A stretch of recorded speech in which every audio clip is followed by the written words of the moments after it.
In the times that we're facing right now, a lot of information overload, chaos, natural disasters, political upheaval, a lot of fear from the consciousness of humanity. What do we do? How do we navigate this, our lives? For me, it really began on 9/11/2001 and when the towers came down, because something in me collapsed on that day and said, if this is the truth, we're all going to die following this direction, trying to get more and more, bigger and bigger erections toward the sun and money and God. And then it collapses. And for the last 17 years, we've been on our knees. We've been trying to figure out, who are we then? And so anger and chaos have ensued because the old pillars collapsed.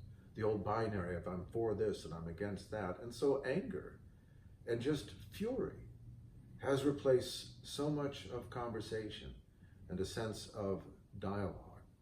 But when this happens, we have to look at it very much as I've learned to look at it. Because when I began working on the hieroglyph of the human soul, it told me it was an ark, and that the last flood was water. This flood is information. It is the misuse of the fires of the human imagination that have gotten us here that now have become the problem. This is why the fire in Malibu, this is why the fire came to my front door. It is not just fire, it's the primal path of fire. In the tarot, this is judgment. In religion, this is last judgment. So it has a very deep archetypal truth underneath it. This is a time where everything is being tested. And we found in the crisis of the fire that what comes to the fore is character, not political belief, not bias, not what you're for or against. Because when your houses are on fire, the neighbors are on fire, you're not thinking about whether you like them or don't like them. You're thinking there's a job to be done, and it's called holding the community together and doing what we can do.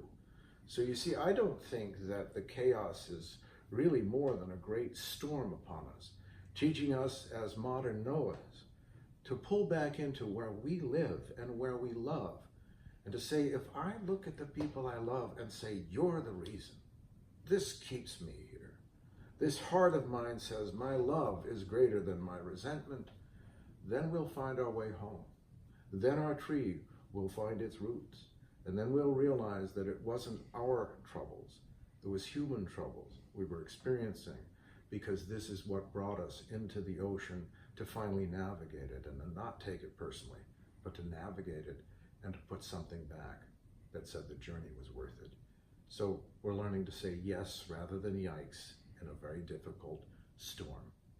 But I know we will. That's what the library teaches. You get through it. It's not about the ordeal. It's about what you become because of that ordeal. We're becoming much more interesting. So trust, trust, trust, trust.